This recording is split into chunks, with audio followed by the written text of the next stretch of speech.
If something happens on planet Earth that everyone floods to social media to talk about, if you can't capture that moment in whatever style that you create content around, you're gonna lose eyeballs. I think we're not only gonna see more stuff, we're gonna see content and artwork and material that was previously humanly impossible. I find it really hard to believe that the best products will always come out of somebody who is code-minded. There is intelligence and agentic behaviors. Once you get rid of that sort of nauseating AI aesthetic, then you're off to the races. There's a quote I like: lightning doesn't strike at random, it strikes the highest places. When you look at the top of Google and Meta, the guys who build right now and create, they have had to have that background to get to that level.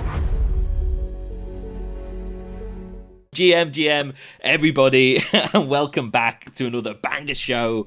And today, look, we've got a part two. It's my first part two.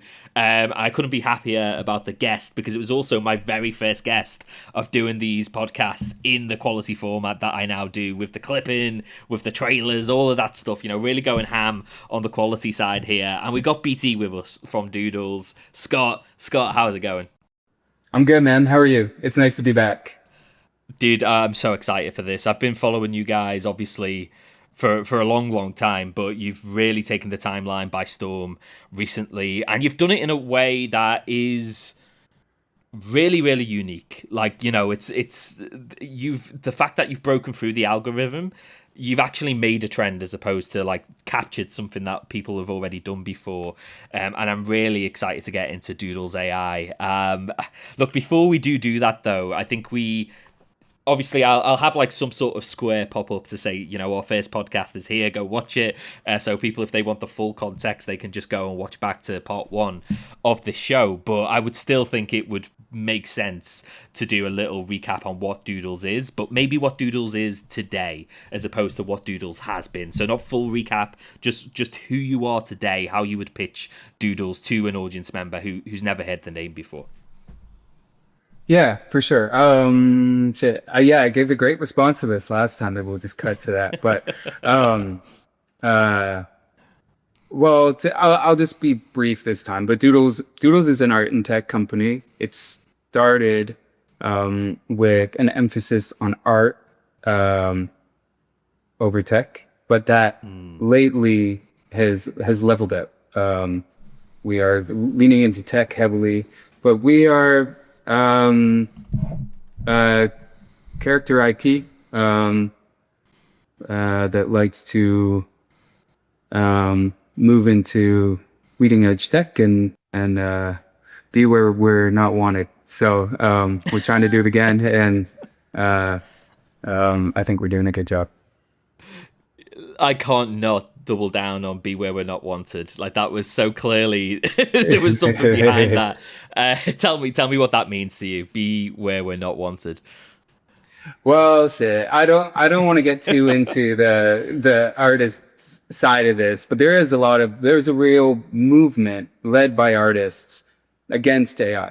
Yes. And to be loyal to that movement would mean not doing what we are doing. But I think that we're doing it in a responsible way, and this tech isn't going away. So why not lean into it and try and write the rules where there are now? Yeah, look, I think it's always been a thing of art, right? Like, you know, digital art was shunned for a long time. Photography wasn't considered art for a long time. I think, look, artists don't like tech and they don't like change. I think generally, and I can understand why, right? Like, I can understand why that might be. I do think when it comes to AI, the idea of not utilizing it in any shape or form, it doesn't make sense in every category. I still think there'll be a premium on specific like physical artwork and painted artwork from a collector's standpoint, but art is just so much more broad than that now. So yeah, I'm not gonna lie, I saw you take some heat on the timeline from specific artists. To me, I kind of trolled them a little bit when I when I hit the comments. I was just like, come on, like, you know, maybe check out what these guys are doing before you just literally lose your shit. But it is something that that is polarizing. I guess we just have to acknowledge that, AI, art as a combination. What would you say is the biggest sort of misconception about what you've done or what you've seen on the timeline? What are the big complaints that you've seen where it's just a misunderstanding of what you guys are doing? Well, okay. So to be clear, like, I don't want to speak like I don't want to speak about artists like they're over there because Yes. I claim to be one. Um, and the your comparison with photography is an interesting one because in the advent of photography, painters were up in arms, Um, Yes. but I'm sure there was a few painters who were like, "So you mean I don't have to sit on a hill to paint a barn across the way? I can just take a photo, bring the photo back to my house, and paint from the photo." So the idea is that this is a piece of a pipeline that can uh, um, shorten the busy work and be advantageous. And in the mural industry, people are very hush hush about using projectors to map out the chop lines the night before. Um, and when I got into mural art for a couple of years, and everyone, all of the artists who were sort of guiding me would say, don't post pictures of that part of the process. I was like, why not? It's available to everybody. It's a light bulb in a mirror, and I'm gonna use it, and I'm not scared to say that I'm using it. So I think this is more of that. Okay, so usually the debate around what we're doing starts with um, art being used without consent and monetized without um, paying it back to the artists who the data was collected from. It's very clear. We've trained our own LoRa, which is a low rank.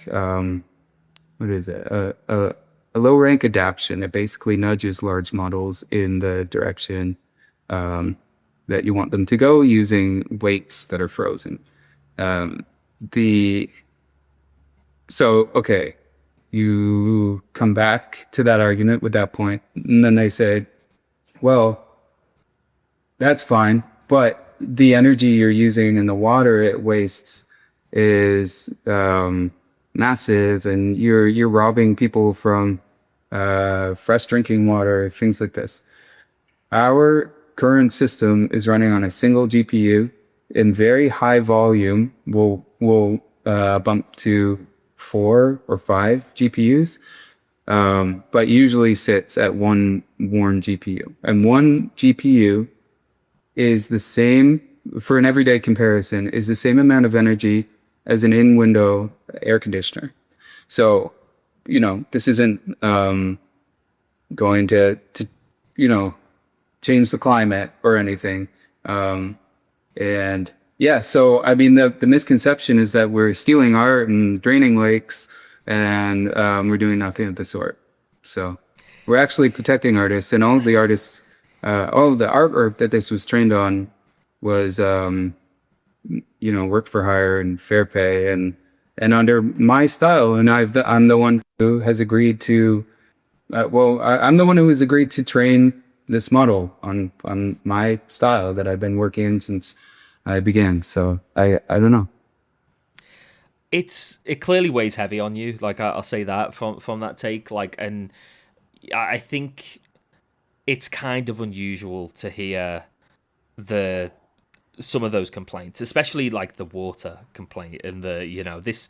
To me, it feels like reaching in a world where you've got AI. You've got OpenAI needing 500 billion just to run for the next year through the wattage and the stuff that they use. Like, this is not, that's not that fight. This product is visible. People are investing in it. That's kind of a wild comparison. I think that the theft and the fear of theft is a fair fear, but it's through misunderstanding. Like, this is your artwork, this is literally your style, your artwork, and you're the person who's saying, look, there's only one of me, and yes, we can have a team help replicate that artwork and produce new versions of it, but at the same time, for what the world is today, speed is everything, and if we don't do it, other teams will, and we're going to lose out in terms of competition for the areas that we want to dive into with our art. And I think that's fair. The funny thing about this that I've seen is the counter argument also exists right now for art in the form of anime. So, like, I'm a big anime guy. One Punch Man is like this really, really like high quality anime. It's got like huge reviews, a massive fandom ship, and they just produced their latest season, which was season 3. The rush on the animators to get that done left every single fan like they couldn't get through the first episode, me included. It was like still images and characters that didn't even look like the characters that they were in the previous 2 seasons, and like, you know, basically just no movement, no anything from these characters because of the rush and the time pressure that was put on these animators. And then you have anime more broadly in terms of, you know, the actual animation side. A lot of these guys aren't even able to like survive. Solo Leveling is one of the biggest animes that came out over the past couple of years, and people really love the artwork style, the animation style, all of these things. I think the studio made a loss, even though the actual, you know, the people behind the IP must have made millions, if not tens of millions of dollars. It brought down all the biggest servers on the planet. You know, Crunchyroll was like the biggest anime server. It brought that down. The team who are actually in charge of doing the animation, doing the artwork, didn't turn a profit on that. So there's clearly 2 sides to this coin, and the side of let's just do it all ourselves, in-house animators, in-house X, Y, and Z, it's a failing model. Like it's a model that we are seeing strain, and we're seeing companies not understand the time it takes, the resource that's required, and the quality that the fans expect. And we're seeing upset fans there as well. So it's really unusual to me that I guess people just don't like change, and that's, you know, fundamentally I think that's where this comes from, and it comes from a fear if they are an artist of like this will impact their work, or this will give, you know, a green light to somebody to adapt that. But that's just, to me, not the instance, because you guys are using your own art, and you've been doing this for years, if not like, you know, your art style with Doodles, when was that? Like a decade in the making, maybe longer? Longer. I mean, this is just the sort of my natural way of drawing, and it has been since. I mean, I came across sketches from when I was a child, and you can see the sort of beginnings of this style. And then I went on to start my artist career, and that's when this style really formed. And then it wasn't another 6-7 years until Doodles came to be, and then, you know, 4.5 years since then. Like, this is certainly a style. It certainly belongs to me. And I think that the fear seems to be the loudest. First of all, there's a lot of dogpiling going on. On Instagram, it seems to be almost, you know, entirely negative opinions around AI, which is ironic because Meta has invested you know, hundreds of billions of dollars in AI development this year. So just by using their platform and generating ad dollars, you are actually funding one of the larger culprits. So I do find that ironic. I haven't pointed it out to anybody yet, but yeah, I do think that there's always something. You know, NFTs were. I've been seeing people say, isn't it funny that the NFT bros are now the ones I've seen this into AI? And I think maybe they're talking about, but yeah, no, it's actually, it makes total sense, because people who were interested in new technology and art and bringing the two together are still interested into that, are still interested in that, you know. Not much of a surprise there. Anyway, I don't want to shoot my mouth off here, but well, yeah. There is. I think it was definitely worth addressing, but it's also something I don't want to get stuck on as like a line, because it's so cool, dude. I think, look, it's worth setting the tone here and saying, look, we think it's cool. Obviously, you think it's cool. You know, you're betting your artwork, your livelihood, your project, your team on this move, and I think for me, at the end of the day, it's sick. Like it's a really cool product, and It's cool as we've fuck, seen dude. it. It's went so viral in our circles. I think it's broken those circles as well. And I think the only extra piece of context that I would use, and the reason I talked about anime earlier, that we should probably frame for the audience, is the fact that this is about bringing your artwork to life, right? This is about the next step of not just having still artwork and how long that takes to generate, but this is about, maybe a film one day. It's animation in its truest form, in a moving form. And I think, yeah, when you consider that and the idea that AI won't hold some sort of place in this, when the whole industry right now doesn't really seem to know where it's going to go, it's like, okay, so what, we just let that industry fail? Like, I really don't understand, because it's failing right now. New IP can't get off the ground.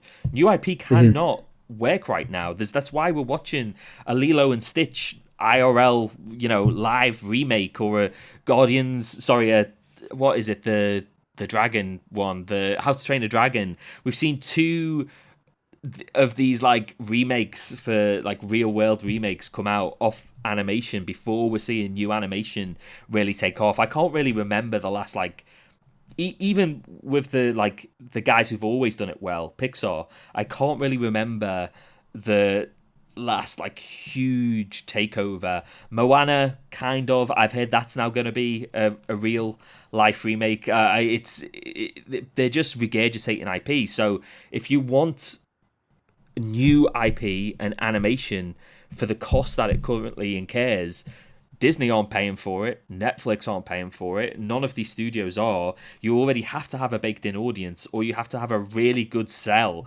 as to why this animation is going to make it. But for the most part, they're not. Even though there's a huge appetite for it when it does come out, because I think not Demon Slayers, Demon Hunters. Demon Hunters like absolutely rocketed to the top of like every single thing. And again, like that was a Netflix original. It didn't even make it to the cinemas. People didn't have faith in it to like take it that far, and now it's like a global success. So yeah, I think that would be my final words on it. I'll give you your final words on it too, and then yeah, let's just start talking about the dope stuff. So it is interesting that there are so many sequels. I think investor money and shareholders are really driving this issue. It's safer to invest in a proven IP, with the added benefit of nostalgia, than it is to take a chance on something new. And so we've kind of painted ourselves into a corner where, or Toy Story 5 is coming out, and it's just like everywhere you look, it's just a movie you've already heard of it, a movie you've already heard of with a larger number at the end of it. And I think the only way to compete with this is to find efficient ways of achieving distribution. So, that's what we're doing. And if we don't do it, then we'll watch somebody else capture what used to be ours. Yeah, I don't even think it's that like doom and gloom for me. It's the fact that if you don't do it, there will be a time, and it's already very prominent now, but it will only grow, where new IP, it's one in a million. You are just service the same, the Lilo and Stitch live actions, and the How to Train a Dragon live actions, and now the Moana live actions, and every time there is a hit, it is bled dry, as opposed to saying, hey, you know what, that studio who just made the hit, maybe they're really creative, and maybe they're like actually really really set up to make the next hit, and it doesn't have to be the same IP, but instead it feels a little bit, and look, I could be wrong. I'm not part of this world. I am an avid movie watcher and an animation fan, and like the IP goes very, very strong with me, but Hell yeah. the the idea that that's what the fans want, or that's what like the general consumer wants, is just the same thing, just basically bled dry. Star Wars has even got a bad rep now. Like, how dare they fuck up Star Wars for me? And it's just like, at that point, I think it's very, very clear that there needs to be a new solution, and this is as good a one as I can think of. The cost is quite literally the problem, and this helps solve for that, and also the time frame as well. Taking all those animators to produce something that you may not be guaranteed will succeed for years is also a big issue that needs to be solved for, and it kind of does that too. So yeah, let's with no further ado dive into the cool shit and the solutions that you guys are building. For sure. And just to add to that, I think a large part of life and business is staying in the game long enough to get lucky. So, yes. This is a very, very responsible way of keeping the lights on and bringing in attention. So there's a quote I like. It said, lightning doesn't strike at random. It strikes the highest places. So we just got to get above everybody else, get lucky. And, this will be the next large IP. I'm saying it here now. I agree, like entirely. Like you can just see my little guy in the background there, but like genuinely, this is it just feels bigger than like. I think I said this in the last podcast, but it feels like an IP that's existed forever for me, and just the levity that you bring, the fact that it also has like this like cultural connection for me, where you guys aren't trying to just be animation for kids. Like you have doopies and you have this like millennial spirit to animation. I think look what's happening with Pokemon right now, and like all of these things. Like we're still the biggest collectors of this shit even now. Like it's great that our kids can get involved into it, but I much prefer saying to like bringing them up with the stuff that still exists for me. Maybe we're the really problem. Important. Sorry to interrupt. Maybe we're the problem. Maybe it's us millennials. I don't know how old you are, but I think us millennials need to die off for new IPs to surpass. So like we just keep opening our wallets and watching Men in Black and things. So we gotta hand over the keys and stop gatekeeping these old archaic IPs. But no. I mean things are popular for a reason. It's super hard to understand some of this criticism and get my head around the fear right now. I think the last show that we did together, we really went heavy into origin story. We really went heavy into the past, present, and started to touch on the future of Doodles. And this was, there were a lot of hints, but there's a lot of stuff you couldn't say back then, especially about DoodlesAI and the ideas that you had and the products that were going to come out. We now are at that moment, so I would love to try and like organically surf that wave of like almost have it feel like it was just a 2-hour episode that people can separate into half. And I think the best way to do that for me would be to talk about a small recap of how the vision today differs from what you originally set out to do, and then we're just going to go ham into DoodlesAI and just spend a lot of time peppering you with questions over how cool this shit is. Sounds good, man. Yeah, I mean, the vision changes on the weekly, but we want to before we would develop worlds that people could observe and join around the edges of. Now, the way that has become more dynamic is what is very exciting to me. I think the fact that people are reskinning their memories and converting, topical events into this in real time is so exciting. And yeah, more of that. Yeah, look, I know that's what we talked about during the last show a lot, was like with this animation. And look, every content creator will understand this like aggressively, and there's more of us than ever before, but there is a definite requirement to be at the forefront of a moment in time, like a cultural moment, a trending moment. If something happens on planet Earth that everyone floods to social media to talk about, if you can't capture that moment in whatever style that you create content around or create around, you're gonna lose eyeballs and you're gonna lose attention, and attention's pretty saturated right now. You know, everybody's trying to get it for like 100,000 different things, and with AI, it does. You know, that attention gets even more saturated, right? More people can create now more than ever, and I don't just mean art, but I mean like websites and tools and content themselves, whether it be written, whether it be podcasts, whatever that might be.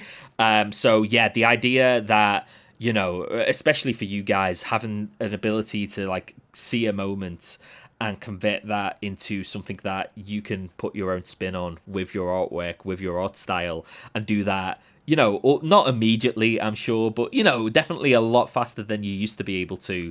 Because on the last pod, we talked about how during those moments, you would basically get an alert, and you might be in meetings, you might be trying to, you know, set up deal flow or VC flow, whatever, and you would have to drop everything and go and create that artwork yourself. Like, literally take the CEO out and say, yeah, go draw for us until you get that work done, which I'm assuming isn't necessarily the case anymore. It's not the case anymore. We actually have engineers in Mexico and marketers, and they're you know they don't see themselves as illustrators, but they're creating illustrations that have gone viral for us. So you're just talking about how you've got these guys, engineers, you know, don't see themselves as creators, but they are creating artwork that is going viral, that is bringing attention into the space. Well, I'm kind of going back to the beginning of this conversation, but artists have always had this sort of protective cloak. They're special. You know, business-minded people see artists as special, and you know they can be kind of lazy or misguided in other aspects of life. And of course, I've benefited from this because you could be, you know, offbeat socially, or like, you know, dressed weird, but it's like, did you hear? They can draw, they can do this, they can do that, and they always had this sort of. And I think the rock has been lifted on artists, and you know we don't have that special leg up anymore, which I think is cool. And I mean I'm saying that on the sort of maybe back half of my career. I would be nervous if I was just leaving art school and all of a sudden everything could be done by, you know, clicking a button. But anyway, yeah, our team, people on our team who are not trained in illustration are creating beautiful illustrations. They're timely, they're funny. You know, it's just that taste is a core skill now, and we have people from all around the world working with us. You have amazing ideas, and now are able to materialize those ideas. And our team is just a petri dish in, you know, a global audience. And we saw it when it hit Twitter. The response to it. And I think the ease of the platform is so satisfying. It's so instant. It's really reliable. I didn't want to put this out if the art was, you know, unrecognizable half the time or didn't quite look like our style. So, I mean, we've been dabbling with this technology for a couple years now, and it wasn't until sort of the end of last year that we really cracked it. The models got smarter, our data set got larger, the brand just got more mature, and, you know, was more formulaic. And you know, I had somebody ask me after the success of the launch last week, are you going to patent what you've made here? And I do find that interesting, but I also think that Doodle's style and brand is what we did there will be hard to replicate, you know, because there's two types of IP. There's a sort of one note IP that relies on a mascot or a creature or something, but what we have is our IP is a style, a lens, um, that like The Simpsons, they can bring any character into their world and see it as a Simpson character, but it still is recognizable um, as the caricature it is. And so I think like releasing this and uh, not worrying too much about people replicating it is is a nice place to sit. But I mean, this is only the MVP. This is only the beta. We had to convert the style, our DNA, into math, if you will, and now we can do so much more with it. Yeah, look, two lines of thought here, both incredibly altruistic for where I think AI is going to go, especially for creatives. I think you can still be perceived as a massive talent that allows you to dress how you want, and act how you want, and just be you.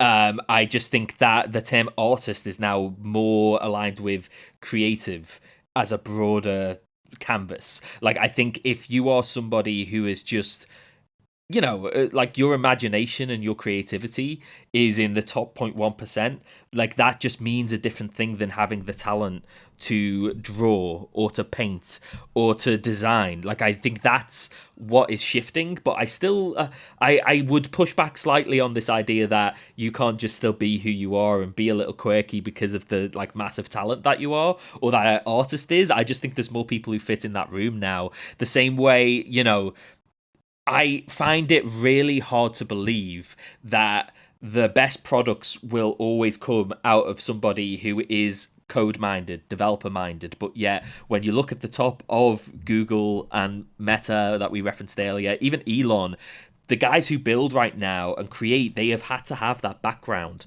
to get to that level. And I think that is now opened up. So it is just like, in the most altruistic sense of what the world could be with AI, it just is like the best idea and the best creative minds will win without necessarily this secondary talent that used to be required. It used to be the best creative mind, best talent, plus can they draw? Can they design? Can they code? I think that now is gone. There's no secondary to it. Like, AI will give you that. Now, art is different. I think art actually, you still will either need to jump on a bandwagon like Doodles and say, look, BT, you're the guy, but I've got some crazy ideas for a movie or for like how to take advantage of a trend with your art style. And then the secondary part of this altruistic take is you definitely should patent. You definitely should. And I'll tell you why. The same the same anime issue I gave you earlier, like they are very specific styles. There's like 3 or 4 huge anime studios right now. They can only produce like 1 or 2 animes a year because of their like specific style and the quality of their artwork.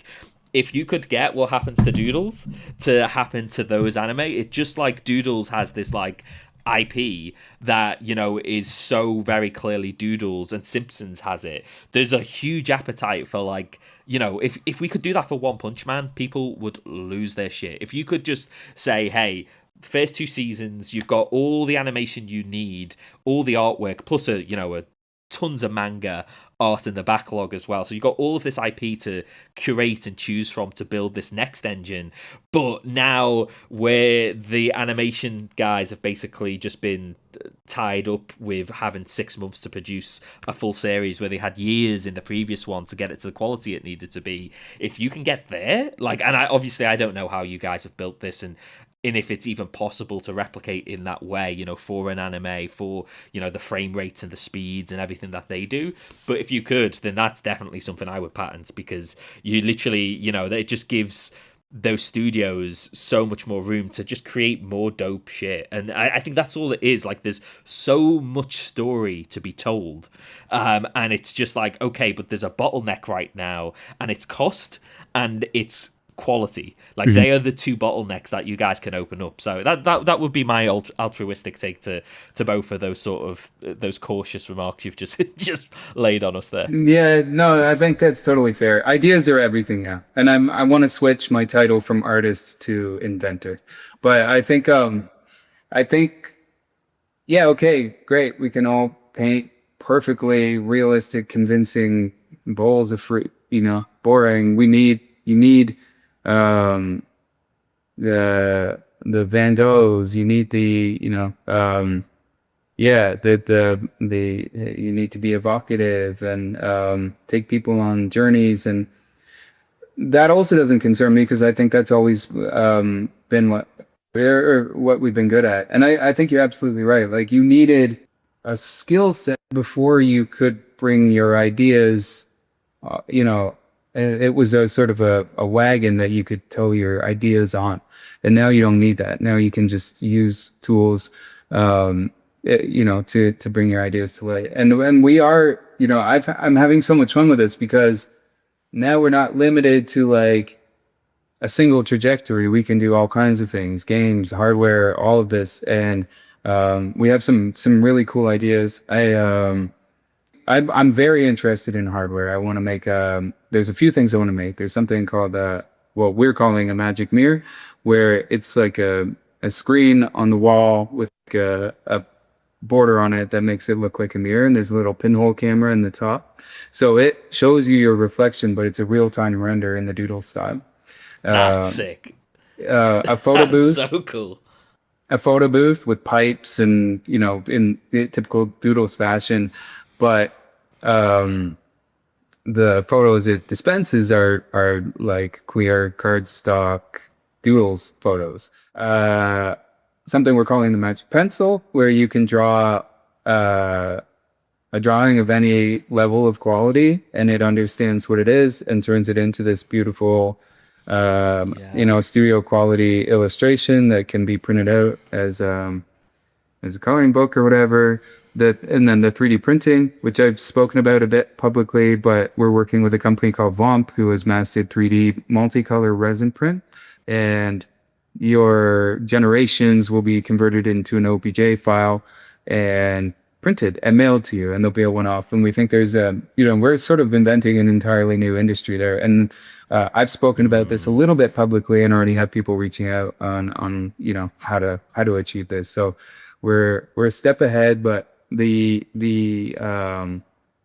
training of the Laura and the converting anything into our style was a very first step, but just that, a first step. There's so much we can do with it now, not to mention animation, digital assets, stickers, both for Telegram or, for your laptop, anything. And they're all personalized. They're all, people you identify with or are, fans of. So, uh, yeah, yeah.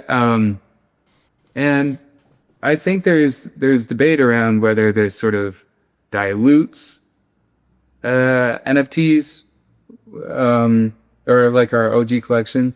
I really don't believe it does. These are totally different. Those have provenance. They're on chain. Um, they're different. But the idea that the brand is out there, like as we speak, the brand is proliferating. That's never been possible before. It's while we sleep, it's just constant. I can't open my Twitter without seeing like banger Doodles illustrations that I'd never seen before. It's incredible. And I think the whole sort of thesis was in Web3 was to be see, there's a lot of talk around Giphy views and followers on Instagram, and the fastest way to get those numbers up is to do what we're doing, So I think it's only beneficial. Yeah, my brain is now bustling with all the different ways you guys can build on top of this. And I think I read an article where, some sort of feature film was, at least it could, it was conceptualized and something that you could maybe produce with this product. Maybe before we go down the rabbit hole of like what this product can do, for the intro and for the audience as well, can you give us like a definition, or just tell me in your own words, Doodles AI, what is it in its sort of simplest terms for someone hearing about this for the first time? And imagine that whatever you say here, we'll animate on top of it. So we'll show like me taking a photo of myself, or maybe us both creating a thumbnail and we'll use it as like the AI version, and basically they'll be able to visually conceive this one as well. Sure. Yeah. Again, didn't prep, but I'll wing it. But Doodles AI is a tool, an easy to use tool, that lets you reimagine anything, whether it's personal memes or brand new worlds in our coined Doodles style. It is drag and drop. 20 seconds later, you've got your piece.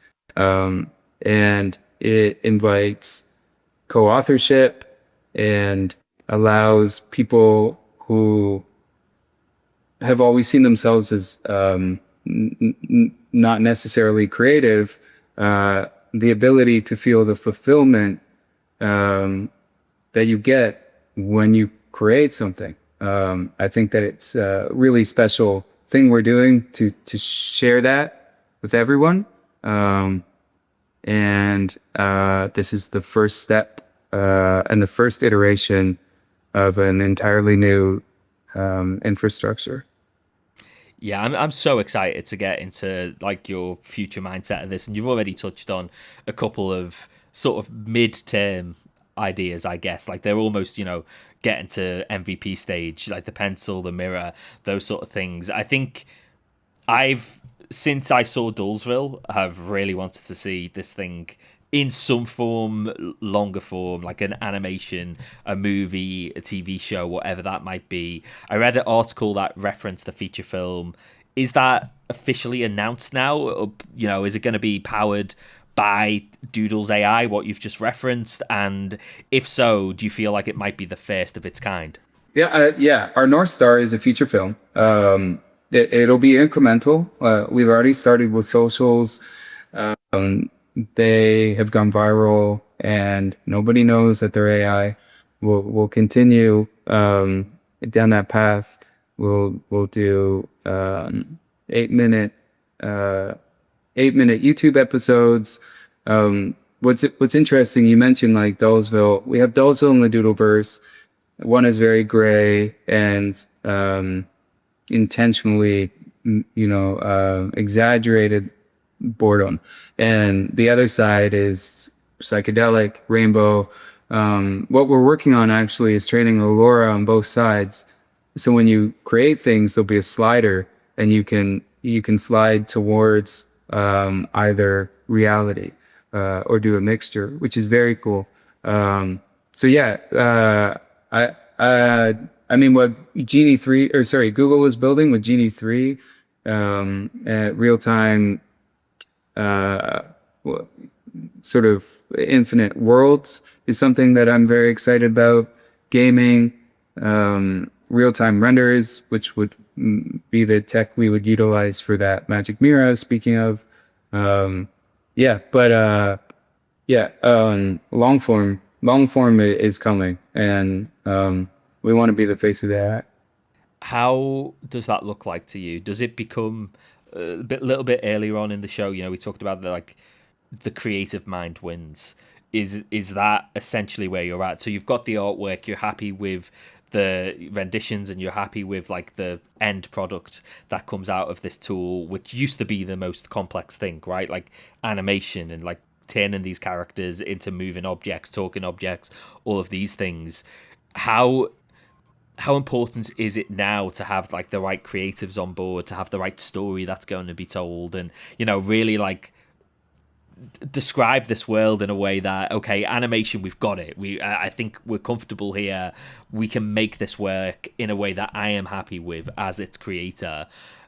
Tell me about the other side of this now. Like, what are the other pieces that you need to put together before a feature film can really compete, with the good stuff, like the stuff that is, hitting top of the charts and beating some, the Toy Story 5s and the How to Train a Dragon real world actions.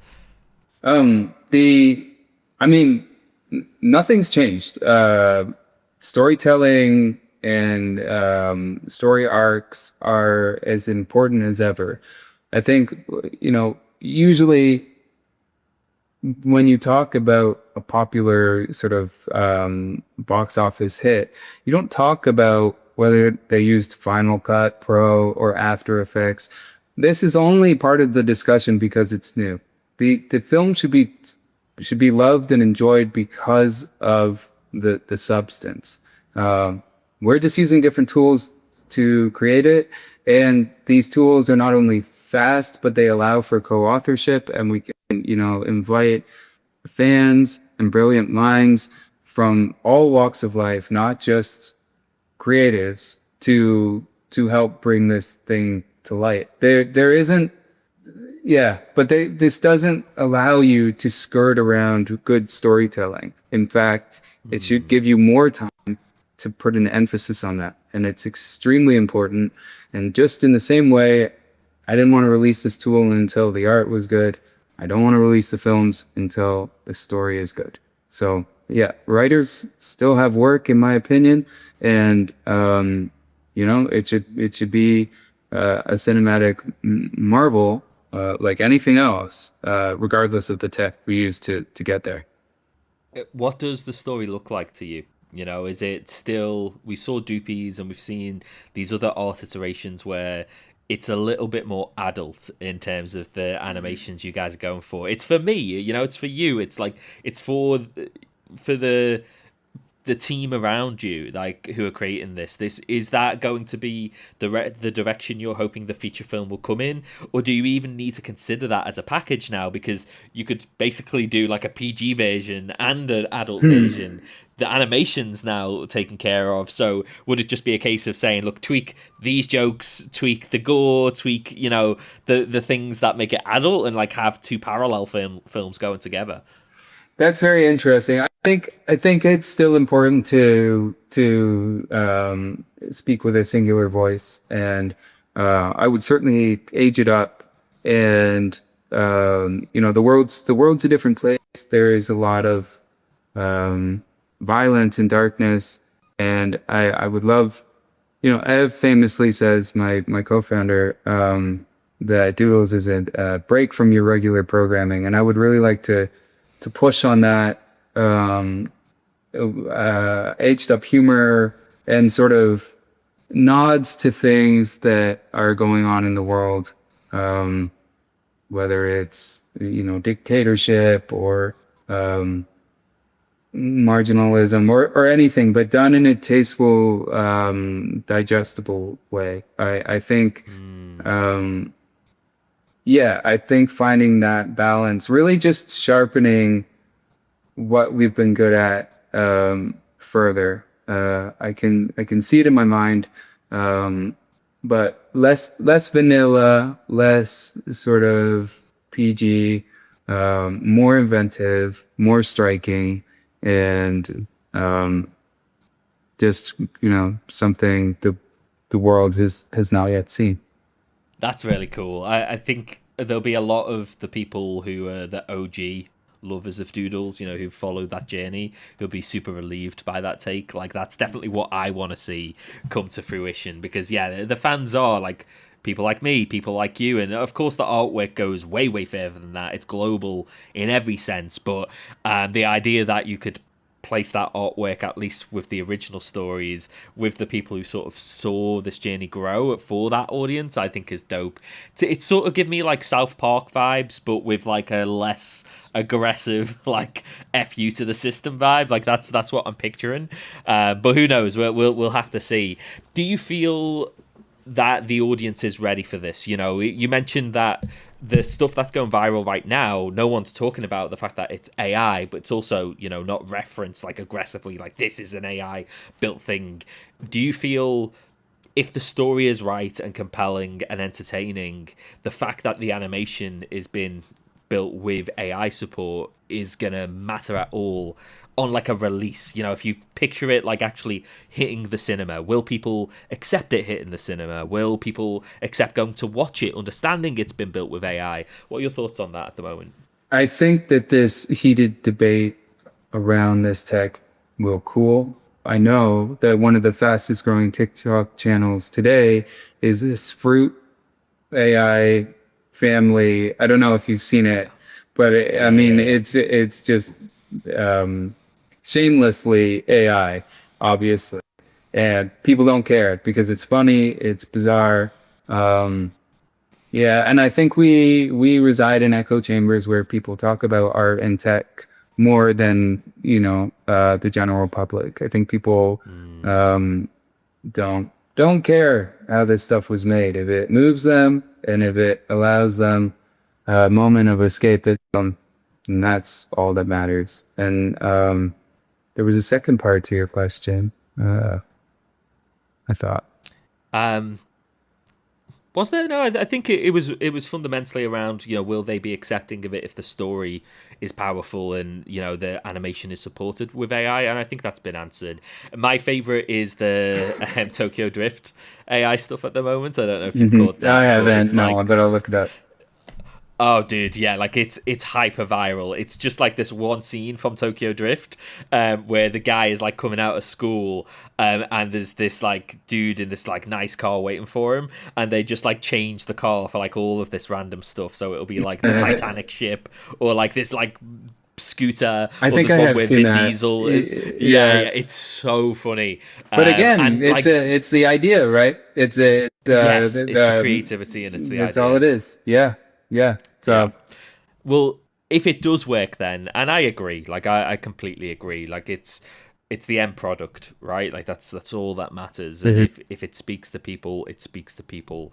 And people have been arguing about that for the dawn of time, and history dictates that it's always just the end product. If the movie works, if you release the film and it succeeds, it smashes box office records, people don't give a fuck that it's AI, and all of these things that you want to achieve with this first film, what do you feel that would do to the larger industry when it comes to IP in terms of distribution, scale, the issues where right now people can't even get their animation studios or their original IP financed? yeah.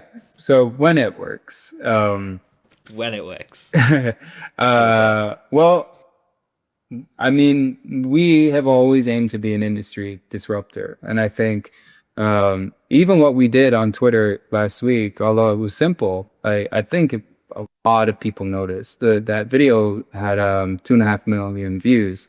Um, so I think it would be more of that. I think that there is a lot of agencies out there that are they're very large in size, and for them to dive headfirst into this new tech, they would have to at obsolescence, and I think that that will cause a lot of turbulence, and I think uh, it's risky. So you know, I believe we can do this. I believe other people can and will do this, and I think there will be some very sobering. I think there'll be some very sobering moments for the industry in the not too distant future that will sort of be the catalyst to seeing a lot of massive studios going all the way into this.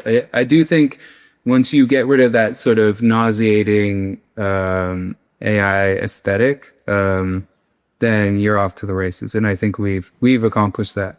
Each IP will have to fight its own little battle to get there, but I'm sure major studios and gaming companies are already taking full advantage of this. And what's interesting is, okay, now you can do a drawing, a fraction of the time. So a drawing used to take a day to accomplish roughly. Now it takes 20 seconds or so.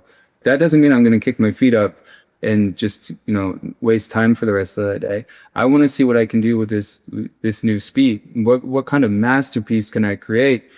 Now with all of this extra time in the day, I'm still obsessed and will still, sit at my desk and see what I can get out of this new tech with, the time the day allows me. So I think we're not only going to see more stuff, but we're going to see content and artwork and material that was previously humanly impossible.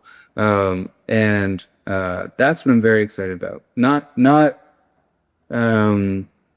longer lunch breaks, but what can we actually get out of this stuff? So with this ability to conceptualize like the biggest version of what the tool can currently be, most people that I have seen go viral right now, they're using still images, right? Like we're seeing DoodlesAI, where it's like a photo of me and you. Maybe even on this podcast, we use DoodlesAI, and it will basically create this whole image, the window in the background, the microphones, the headphones, all of that in Doodle style. But that's a still. How far away are we from the movements and the mechanics and the fluidity that will be required for like frame rates and all of those things with this function with DoodlesAI? Like, is that something you guys can already do, but it's just not open to the public to generate because of the cost and the power that would require? Or is that still something you're fine tuning? It's available, and new models come out every day, and some of what we're building is proprietary. Some of it is just like Dance. Basically, the compositing piece of film, I don't think will ever go away. I think you get all of these outputs and you assemble them. We've found ways of hacking. Well, we've come up with a rig for dialogue, so we can take a script, run it through, it identifies the mouse shapes, and then we have pre-established mouse shapes. So we render our characters with like a tracker on the face, and they do all the acting and everything, and then we composite the lip syncing on after the fact. I think we are in a period of co-invention where there's all kinds of sort of incomprehensible new ways of leveraging this tech coming. There is, we talk about gaming and film right now, but I think there is a new way of enjoying, consuming entertainment, however you want to phrase it, on the horizon. And whether it's AR, VR, some sort of incomprehensible tech that I don't know. I'm trying to think beyond the now when we develop this stuff. But yeah, we have motion reference techniques where you can have somebody running, because it's really hard to sort of write the best prompt you can, and then click generate, wait a few minutes, say a little prayer, and make the most of what you've got. Something Alfie, who is a creative director at Doodles, he's been here since day one. He's like me, he's very interested in leaning into this new tech. He's gone viral a bunch on Instagram recently, showing ways to sort of get what you want out of AI using brute force and different reference methods. He'll animate a shape with the timing curves in After Effects and then use that as his motion reference in a model, or things like animating these characters on keyable green and then compositing them into backgrounds and stuff. So we're using more manual ways to really get the full result. But there are also ways of just clicking a button and getting incredible results. We already do have a video model. It's what we're using for all of our social media and everything. It's a little slow and a little buggy, but it'll be coming soon. Next week, we're releasing prompt to image. So there's inputs and there's outputs. So right now we have image in a camera. If you use the mobile version of our platform, there's a camera. So, and then prompt. And really, I think that's the most basic but most complete list of inputs, right? Like image, camera, and prompt. That's all I can really think of at the moment. There may be more. Well, I guess sketches if we do the magic pencil, but yeah, but that is effectively an image. And then on the other side is outputs, and that is a growing list. So you have image, you have video, you have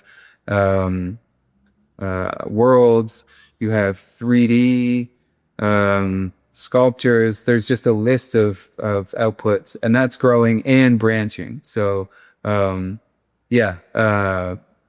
so once we're done prompt, then the input side of the platform is done, and then on the other side, there's also we're going to do what we're calling a prompt comp, which is a competition where you can win. And there'll be a social element to the platform where you can spotlight your best generations. Then they can be seen by the public. Those ones are thrown into or qualify for whatever contest we're running at the time. We're also going to do sort of like lens takeovers. So on Christmas Day, anything you run through it will be like given Santa hats, and that's one example. But like um, thematic takeovers. There's just a lot that we can do here. I know I'm rambling, but yeah, we already have some incredible tests internally that we utilize, master, and then release. I think one of the most fascinating things to come out of this conversation is what you've just said, which is I hadn't even thought of the logic or the logistics of the fact that this isn't just going to be text prompts anymore. When it comes to movement, when it comes to animation, is that going to be the purest or quickest form to get the output that you want? And, this idea that you're going to have like a whole new array of careers that come out of like, do you need an IRL like motions actor to come in, so it's not just going to be like for King Kong or for Smeagol anymore, or for Gollum in Lord of the Rings. I forget who the actor's name is, but he's just like the goat when it comes to like animalistic movements or different character movements. That's going to blow up. Or is it going to be like this pencil that you've just described, where actually when it comes to prompting, it's still quite time consuming, right? Like to once you really visualize a world, like to try and depict exactly what each frame is going to represent is, in my mind, really, really time consuming. Like nowhere near drawing it, but still, like it'll still take a lot of time. So because you're so at the forefront of this, where are you leaning towards now? Like, do you have like a grasp on what the feature film or a game is going to be produced by? Will it be text prompt, or is it something that you've figured out that we haven't even seen yet because we're not really dabbling in that world? Well, the way we're working right now, it's determined scene by scene. So, you look at the problem and then you figure out what are the best tools to use to solve that. If it's an up close camera angle that's only dialogue, you can get away with a simple prompt and motion tracking, a mouse shape, and all of this. I'm speaking, against the Doodle style, which AI does struggle with. There's other things that you can definitely just prompt, and also it depends on sort of the level of quality you're after.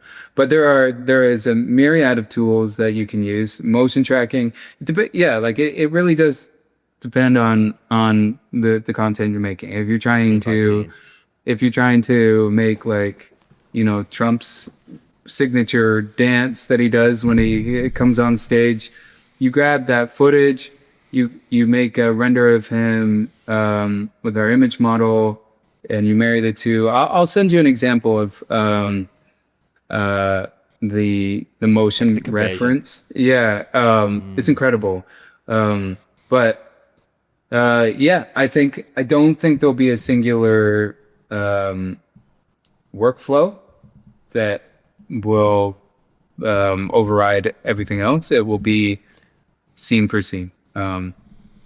So yeah, it's just fascinating to me. I just never even considered that text is not going to be the solution for this. And I'm picturing the literal scene from the DoodlesVerse trailer where you've got all the doopies, all the different style of doopies, and they're moving around, and then you've got the old ancient doopy who's like coming in. It's like I couldn't fathom how you would prompt that without like just a ton of context to have to be provided to like get that right, and a lot of iteration as well, where like it would do it and then it'd be like, no, we want more variety in the characters, or do we have to think of the animation itself, so like the individual stills of what each character needs to be created and then impose them into the bigger story, all of those things. And I think definitely when I'm asking you these questions, it should be framed in the way of a feature film with Doodle's artwork. Like that's what I want you to picture, not the easy stuff of the like initial movement, but like if you're going to make a feature film out of this, and all the complexity of world building that goes with that, all the complexity of the quality of artwork that you guys have, which is literally Pixar level, like it's as comparative to anything that's ever been produced. I think, yeah, that to me as like, okay, where does that world evolve to? Is it people in like those like suits that you see in CGI movies with all the like ping pong balls on them and shit, where like they're in a green screen and they're moving? Is it text prompt? Is it, as you've just referenced, just a combination of things depending on the scene itself? How how much faster is that going to be right now? And where do you see that evolving? The pencil is really cool to me, just like drawing the scene roughly and having these things come to life, and then a mixture of pencil and prompt to get that, with artists who already have that like visual creative ability. How are you guys? Is this like in the works? What are you doing right now to like solve through some of these things? Or what are the quirkiest things that you have found as like an issue to get over with the AI art style? I think it's going to be instant to the point that you can see yourself in the film. I know that there's been many promises for this, but I think we're actually there. And using motion reference is the best way to achieve that. If you have to generate a blind prompt each time, you're going to get different acting, different scene, and we're one of the things that we're most interested in tackling and is most important to, storytelling is seeing consistency and character consistency. So, having motion reference and character reference solves this. And then you can swap out a character but maintain the motion. Or the doopies, we're training a Laura on the doopies alone, so you could either have these fictional characters or a sort of representation of yourself or anyone you want, really, and they can all sort of slot in to a larger piece without compromising quality. Yeah, my brain is, yeah, it's basically, it's just not able to comprehend all the different ways this is going to go, and I'm really excited to see the examples that you can provide, and we'll definitely, if we can, if you like, if it's allowed, insert them into the show for people to reference as well. Long term then, in Doodle, is Doodles becoming a studio platform, especially Golden Wolf acquisition? We talked about that in the last show that people can reference, and we'll probably reference that within this screen grab at some point. But is long-term Doodles becoming a studio platform, or is it something entirely new that just doesn't exist as like a phrase or a term or a title right now to describe it? I've been saying to the team, I want to become the Crayola of AI. I think when you go into an art store and you see all these different paintbrushes and paint thinners and palette knives, it's very daunting. But if I just threw a handful of rainbow crayons on a tablecloth, a paper tablecloth, everyone's going to start drawing, And I want Doodles to be as inviting and as easy to use as that second example. But I want what comes out of that to be beautiful studio grade material. We will always use this stuff as a team and, leverage it as far as possible, using a lot of our knowledge that we've accrued over the years. But if a fan or a user makes something that is incredible, we will platform it. So we want to become sort of an Adult Swim, a collective where our work lives, but also work made by others can be platformed and ad revenue shared and things like that. So it's a bit hard to define. It's novel for sure. But yeah, we don't want to just be a studio that makes films with our AI tooling as a side project. This whole thing is the priority. Yeah, I really love future looking at this sort of stuff, and I think one thing that you mentioned earlier was Google and what they're doing with open worlds, and also gaming but not games. Like there was a little hint that you referenced earlier on in the show that I latched onto, because I've had this thought myself as I've speaking to, AI developers in gaming, AI developers in crypto, and everywhere. So you just end up like putting all these pieces together and coming up with some pretty quirky ideas. My idea of the future is that the next Ash Ketchum will actually be a streamer. So it will, like the next iconic character will be a streamer where they are in a metaverse, but people consume the content as it's episodic, and that it's like, okay, imagine Speed or basically any of these creators right now who are sort of hyper viral, but instead of them just being the screen share and watching them in the game, they sort of will become the character within the game, and then it's just their personality will shine through how they interact with NPCs that won't be NPCs, because AI is there to like give these things personality. And as the world develops in a game, it sort of becomes a hybrid movie, game, stream, TV show all in one. That's like one thing that I've been like playing around with in terms of a concept. What's your wildest vision for, how all of these things come together, like gaming, movie, just the ability to unlock this IP where it could essentially become almost instantaneous in terms of like, if it's a game, you don't know what the world is going to be laid out in front of you, but the AI engine builds it on whatever sentience that it eventually has. What's your like quirkiest version of the concept that I've just given you? I don't know. I have a lot. I didn't like. We've talked a lot on this call about sort of creating what humans have made historically, but faster, with an emphasis on visuals.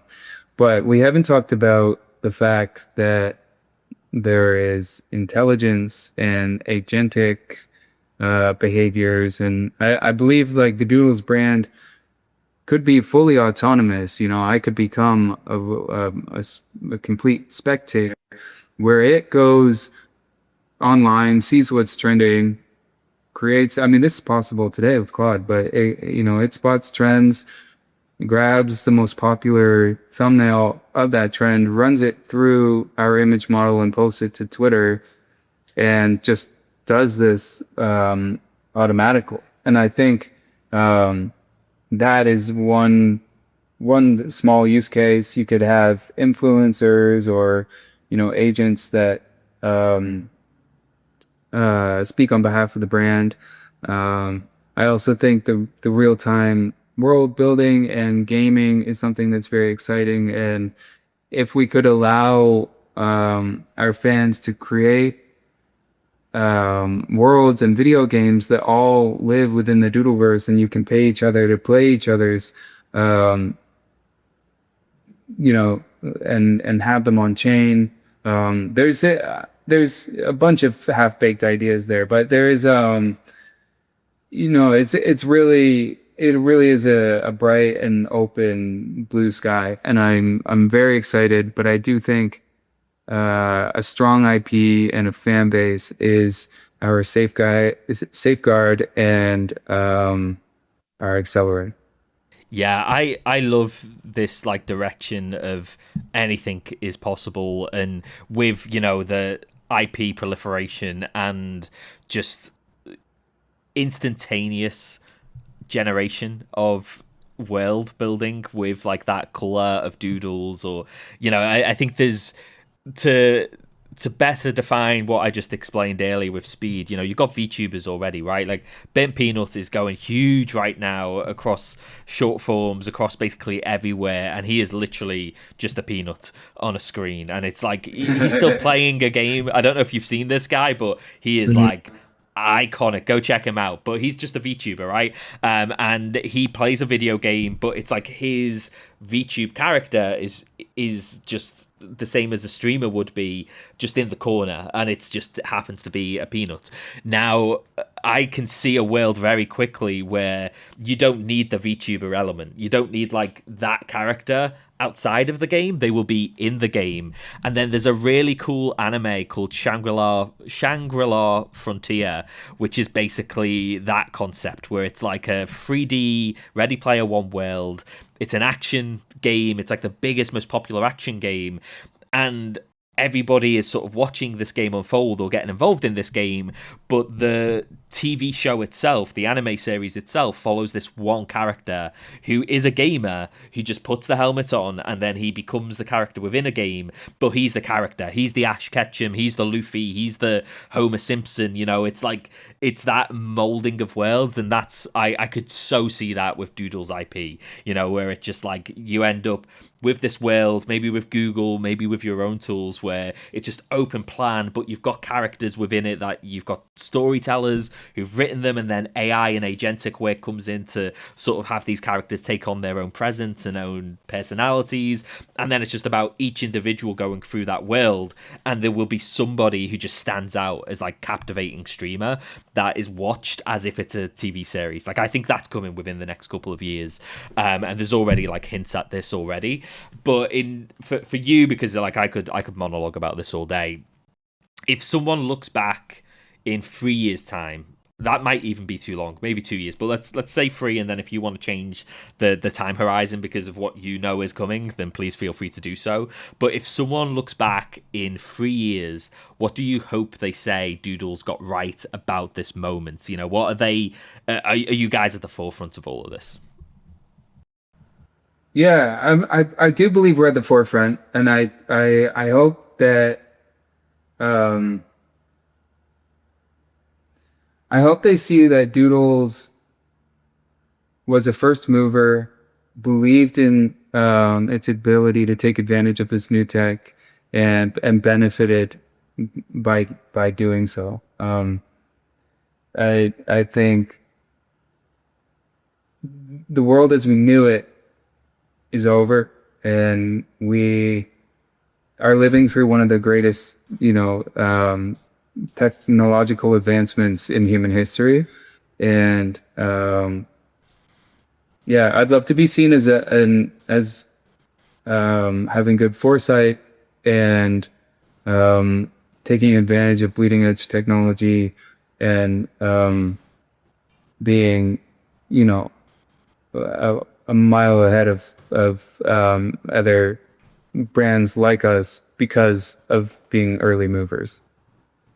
Are there any products that are available for people in the Doodleverse at that point? You know, is this a multi-product business by the time we hit that 3 year landscape? Is the video games? Is there a feature film? Like, how far ahead do you think we have to think about Doodles when we think about these like really hard to accomplish things? Games of AAA games of, historically taken 5-6 years to produce with teams of hundreds of devs. Same can be said about animation movies. It takes a 100-person studio years to produce one of these things.